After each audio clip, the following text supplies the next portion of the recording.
अध्याय सूरत और वैश्य को देवी का वरदान।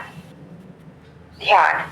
जो उदय काल के सूर्य मंडल की सी कांति धारण करने वाली है, जिसके 4 भुजाएं और 3 नेत्र हैं, तथा जो अपने हाथों में पास, अंकुश, वर एवं अभय की मुद्रा धारण किए रहती है, उस शिवा देवी का मैं ध्यान करती हूँ। ऋषि कहते हैं, राजन, इस प्रकार मैंने तुमसे देवी के उत्तम महात्मा का वर्णन किया है, जो इस जगत को धारण करती है। उस देवी का ऐसा ही प्रभाव है, वे ही विद्या ज्ञान उत्पन्न करती है। भगवान विष्णु की माया स्वरूपा उस भगवती के द्वारा ही तुम ये वैश्य तथा अन्य विवेकी जन मोहित होते हैं, मोहित हुए हैं तथा आगे भी मोहित होंगे। महाराज, तुम उन्हीं परमेश्वरी की शरण में जाओ।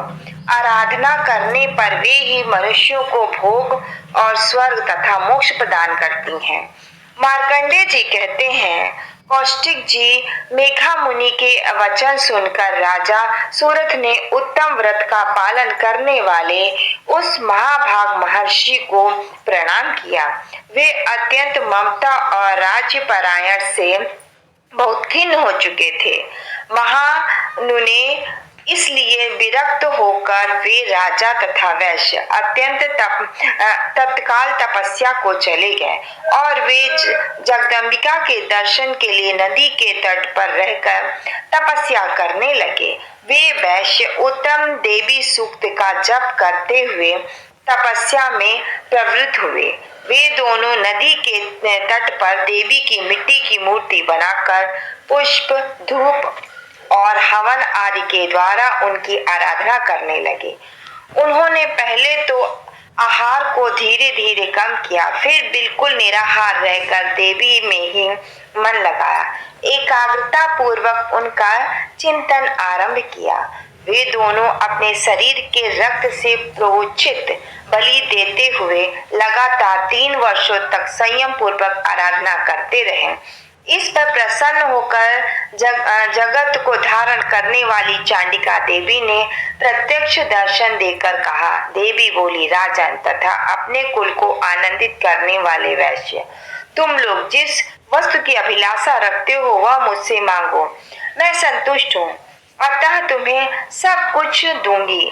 मार्कंडेय जी कहते हैं, तब राजा ने दूसरे जन्म में नष्ट न होने वाला राज्य मांगा और इस जन्म में भी शत्रुओं की सेना को बलपूर्वक नष्ट करके पुनः अपना राज्य प्राप्त कर लेने का वरदान मांगा।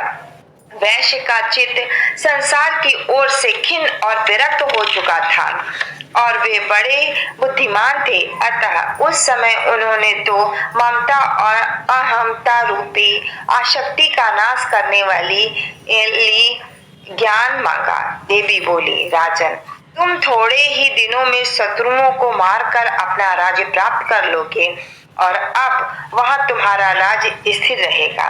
फिर मृत्यु के पश्चात तुम भगवान वैवस्वत सूर्य के अंश से जन्म लेकर इस पृथ्वी पर सर्वज्ञ मनु के नाम से विख्यात होगे। वैश्य, तुमने भी जिस वर को मुझसे प्राप्त करने की इच्छा की है उसे देती हूँ। तुम्हें मोक्ष के लिए ज्ञान प्राप्त होगा। मार्कंडेय जी कहते हैं, इस प्रकार उन दोनों मनोवांछित वरदान देकर तथा उनके द्वारा भक्ति पूर्वक अपनी स्तुति सुनकर देवी अंबिका तत्काल अंतर्ध्यान हो गई। इस तरह देवी से वरदान पाकर क्षत्रियों में श्रेष्ठ सूरथ और सूर्य से जन्म ले सर्वज्ञ नाम के मनु कहलाए। इस प्रकार मार्कंडेय पुराण सर्वरित मनवंतरित कथा के अंतर्गत देवी महत्व का सूरत और वैश्य को वरदान नामक 13वां अध्याय पूरा हुआ। बोलो दुर्गा माता की जय।